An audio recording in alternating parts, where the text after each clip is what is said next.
여러분 반갑습니다. 역대하 말씀 묵상 시간입니다. 우리가 하나님의 은혜와 사랑으로 하루하루를 살아갈 수 있습니다.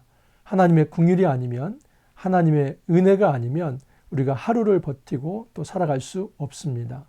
그 은혜를 베풀어 주신 우리 하나님께 감사를 드립니다. 우리가 역대하 말씀을 묵상하고 있습니다. 여러분, 역대기 중에서 역대상은 주로 다윗에 관한 이야기입니다. 역대하는 솔로몬 왕으로부터 시작이 되었습니다.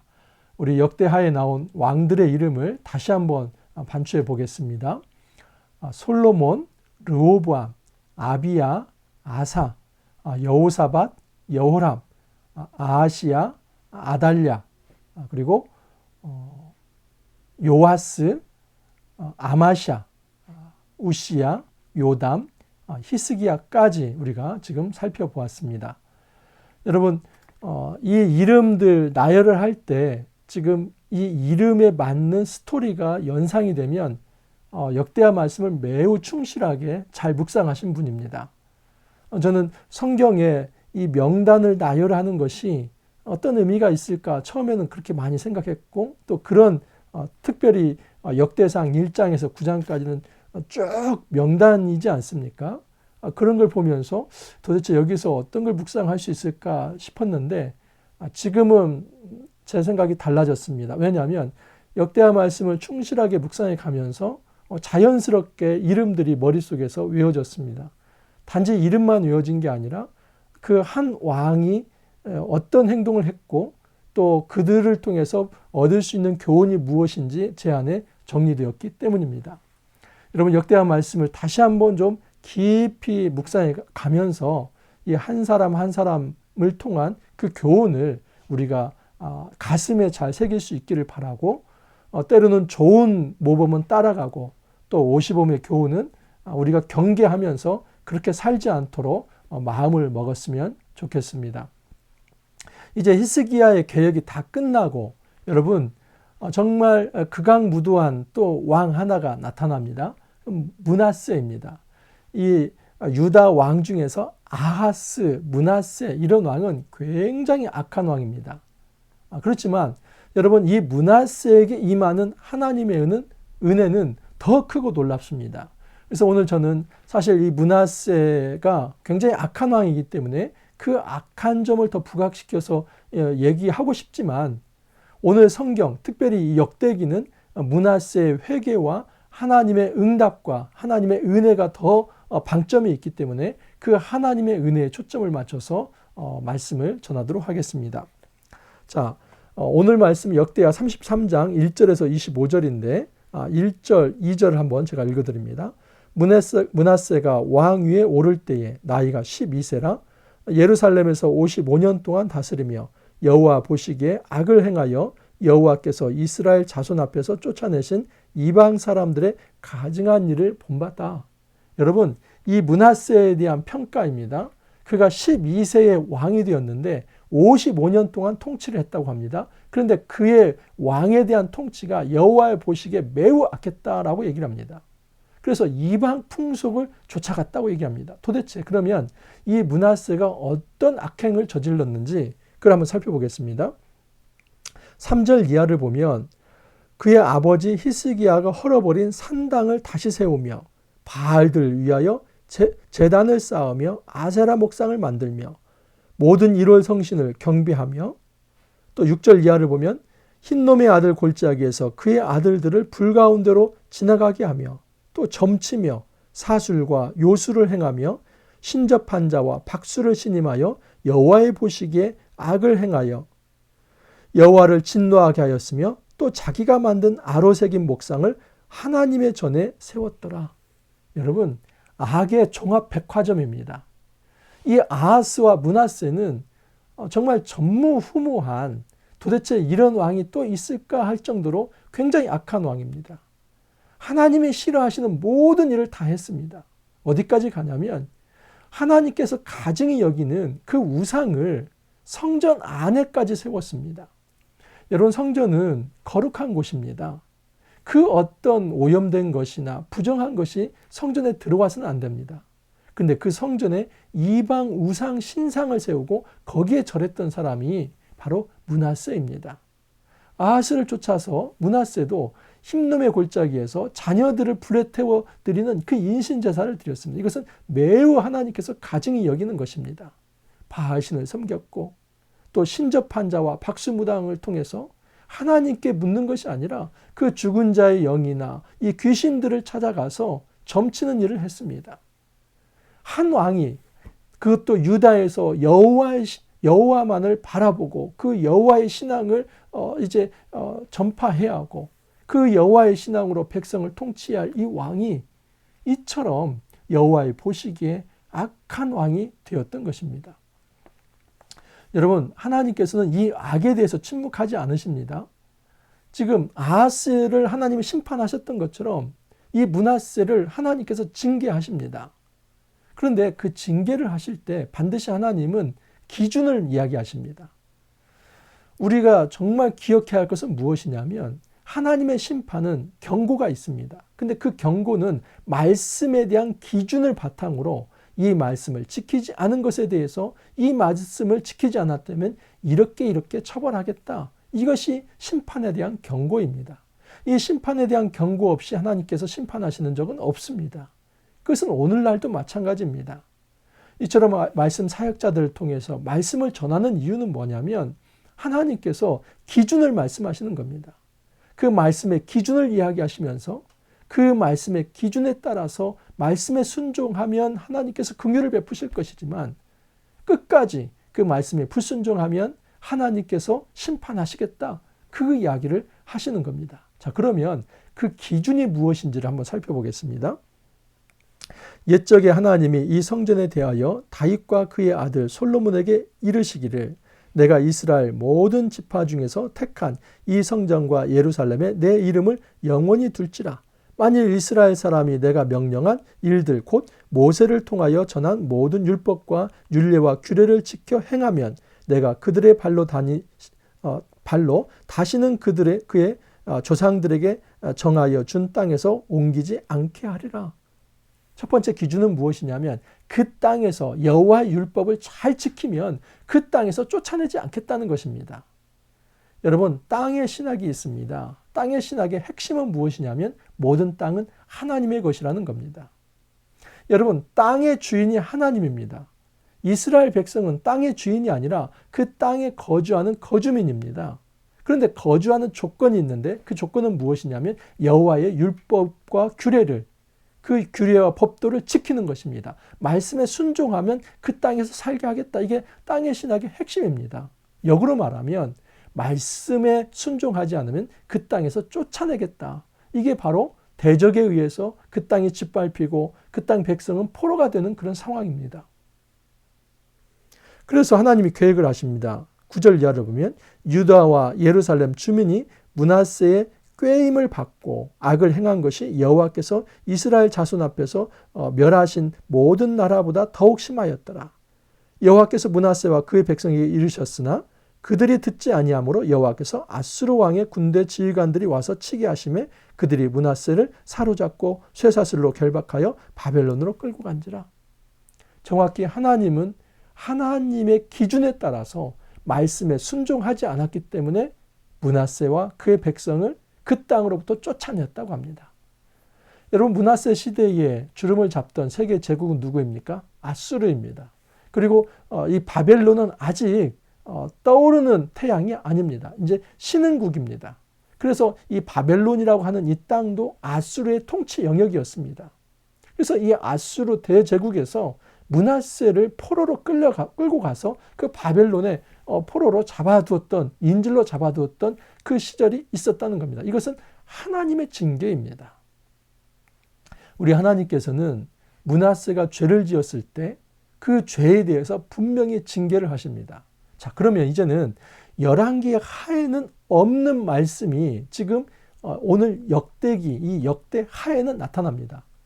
열왕기하 21장을 보면은 여러분, 므낫세가 죄를 짓고 그 므낫세가 죄를 지은 것 때문에 유다가 멸망한다는 것으로 끝납니다. 다시 말해서 나중에 BC 586년에 이 유다가 바벨론에 의해서 멸망하게 되는데 그 유다가 이 므낫세 이후로 한 거의 여러분 100년이 지난 그 시점입니다. 그 시점에 유다가 멸망을 하는데 그 멸망에 대한 원인 제공을 누가 하냐면 므낫세가 했다는 것입니다. 이 정도로 므낫세는 열왕기 하에서는 굉장히 극악무도한 왕으로 끝납니다. 므낫세가 무슨 회개했다는 말, 또 하나님께서 그 므낫세를 다시 돌이키셨다는 말, 그런 말이 열왕기 하에는 없습니다. 하지만 역대 하에는 그 열왕기 하에 없는 다른 부분을 이야기를 하고 있습니다.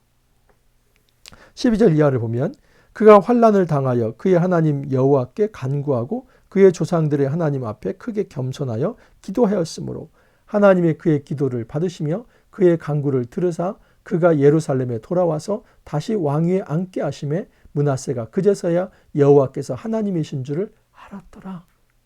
여러분, 이것은 열왕기 하에는 없는 말씀입니다. 그래서 어떤 이제 신학자들은 이런 말씀은 후대에 그냥 없는 말씀인데 포로로부터 돌아온 그 백성들에게 이상적 나라의 모델을 보여주기 위해서 이 므낫세를 미화해서 이 말씀을 그렇게 끼워 넣었다, 그렇게 이야기를 합니다. 그러나 저는 그렇게 받아들이지 않습니다.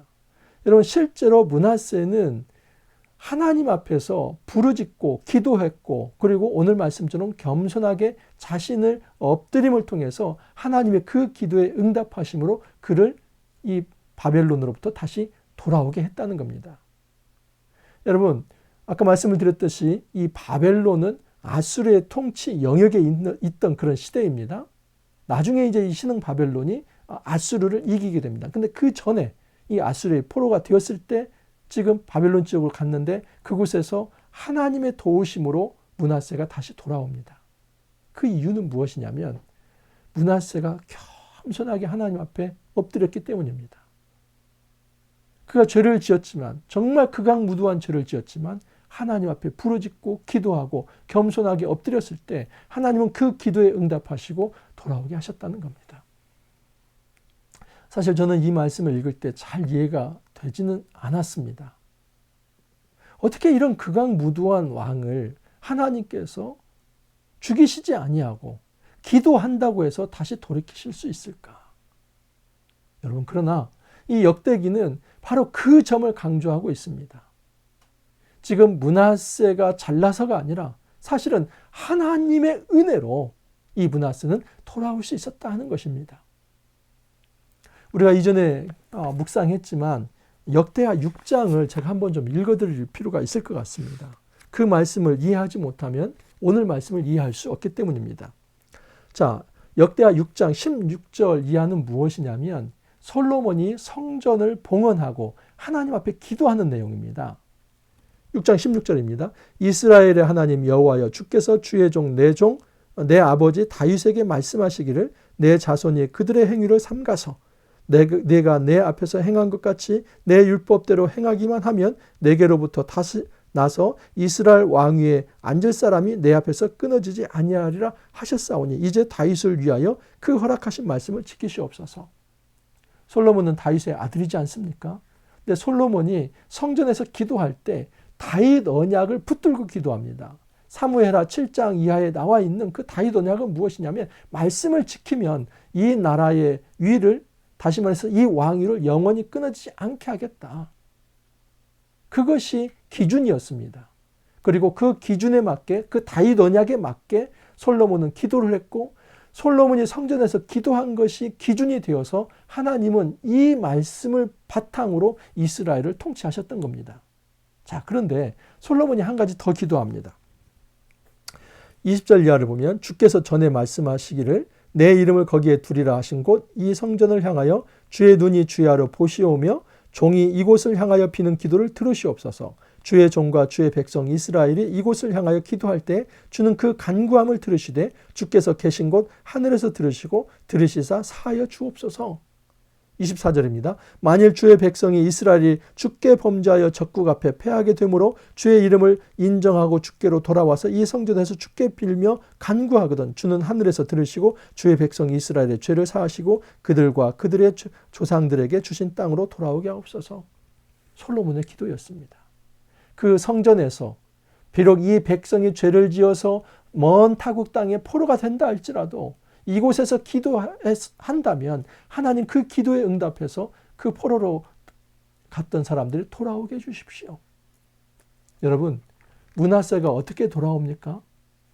그 포로로 끌려갔던 사람이 다시 돌아옵니다. 물론 므낫세가 겸손하게 기도한 것도 있습니다. 그러나 여기에서 핵심은 그 므낫세의 겸손의 기도가 아니라 그 기도에 응답하시는 하나님의 은혜에 있습니다. 역대기는 그 하나님의 은혜를 강조하고 있습니다. 어떤 죄를 지었다 할지라도 하나님 앞에 무릎 꿇는다면 하나님께서 다시 돌아올 것을 약속하시는 그 하나님의 은혜를 말씀하시는 겁니다. 실제로 BC 586년에 유다가 망하지 않습니까? 그리고 바벨론에 이제 포로로 갑니다. 여러분, 성전 자체가 무너져 버립니다. 그리고 나중에 이제 스룹바벨을 통해서 성전을 짓게 하지요. 그렇게 해서 유다 백성이 돌아옵니다. 여러분, 그 바벨론으로부터 돌아오는 것은 하나님의 은혜라고 하는 것을 이 역대기 말씀을 통해서 가르쳐주고 싶었던 것입니다. 지금 이 역대기 말씀에서 우리에게 가르쳐주고 싶은 것은 우리의 잘남이 아니라, 나의 신앙 좋음이 아니라 그 신랄 같은 기도이지만 정말 그 밑바닥에서 올려드리는 그 숨소리 넘어가는 기도이지만 하나님은 그 기도의 음성을 무시하지 않고 귀 기울이시며 그걸 바탕으로 우리를 회복하신다 하는 것입니다. 그런데 너무나 아쉽게도 이제 이 므낫세의 아들이 아몬입니다. 이 아몬은 므낫세보다도 더 악해서 2년 만에 암살을 당했다고 합니다. 여러분, 정말 너무나 가슴 아픈 일이죠. 그리고 이제 내일 본문부터는 아몬의 아들 이제 요시야의 이야기가 쭉 나옵니다. 토요일 말씀까지 이어집니다. 그리고 주일에 이제 역대하 말씀이 끝나게 됩니다. 이후로는 이제 요시야라고 하는 굉장히 탁월한 그리고 신실한 그 개혁적 왕을 또 우리가 마지막으로 묵상하게 될 것입니다. 우리의 삶 속에서 우리가 어떤 동력으로 살아갑니까? 내가 가지고 있는 힘이 무엇입니까? 여러분, 우리가 가지고 있는 재능과 은사가 많으면 얼마나 많습니까? 우리가 부가 많으면 얼마나 많습니까? 우리가 인적 자원이 많으면 얼마나 많습니까? 그 많은 것들, 그 소유와 능력으로 이 코로나 시대에 우리가 어떻게 대처할 수 있습니까? 우리가 무능력과 무력함을 볼 수밖에 없는 거 아닙니까? 우리가 이때라도 지금이라도 하나님 앞에 겸손하게 엎드리는 그 기도의 자세가 필요합니다. 어찌 보면은 므낫세가 끌려가서 그 포로를 경험하는 것 이상으로 암흑기를 우리는 지금 지나고 있습니다. 그런데 이런 암흑기조차도 우리가 마음을 경성하지 않고 여전히 교만하게 하나님 앞에 무릎 꿇지 않는다고 한다면 우리에게 소망은 없을 것입니다. 그러나 하나님 앞에 무릎을 꿇는다면, 하나님 앞에 겸손하게 엎드린다면 하나님께서는 그 기도를 붙들고 은혜를 베풀어 주시며 회복시켜 주시겠다는 겁니다. 제가 아까 말씀을 드리지 않았습니까? 므낫세 같은 사람이 회복되는 것이 심정적으로 그렇게 좋지도 않고 이해되지도 않습니다. 그러나 중요한 것은 나의 감정이 중요한 게 아니라 하나님은 그 극악무도한 자도 그 겸손하게 엎드리고 회개할 때 그를 회복시켜 주신다는 것을 성경을 통해서 보여주지 않습니까? 이 시대의 온전한 소망이 하나님께 있음을 알고 우리가 어둡고 깊은 그 터널과 같은 이 땅에서 이 흑암의 시대에 온전히 하나님께 엎드리고 하나님께 기도하고 하나님만을 바람으로써 주님께서 회복하시는 그 거룩한 은혜를 함께 체험할 수 있기를 간절히 소망합니다. 함께 기도합니다. 주님, 감사합니다. 하나님의 은혜가 없으면 단 하루도 살아갈 수 없습니다. 우리 힘으로 살아가는 것이 아닙니다. 내 능력과 내 자질과 나의 도덕적 순결함으로 살아가는 것이 아니라 오직 하나님의 긍휼과 사랑으로, 은혜로 우리가 오늘 하루를 살아갈 수 있습니다. 주님, 우리가 더욱 겸허할 수 있게 하옵소서. 이 코로나 시대에 우리 마음이 강팍해지지 않게 하시고 오직 이럴 때일수록 더 겸손하게 하나님 앞에 엎드림을 인하여서 하나님의 회복을 우리가 체험하는 거룩한 역사 맛볼 수 있도록 주님 축복하여 주옵소서. 감사하고 예수님 이름으로 기도하옵나이다. 아멘. 여러분 날씨가 너무 많이 추워졌습니다. 영하 5도 이상 10도까지 이렇게 내려가는데 여러분 감기 조심하시고 또 오늘 하루도 화이팅 하시기를 바랍니다. 오늘 잘 생활하시고 또 내일 찾아뵙겠습니다. 감사합니다.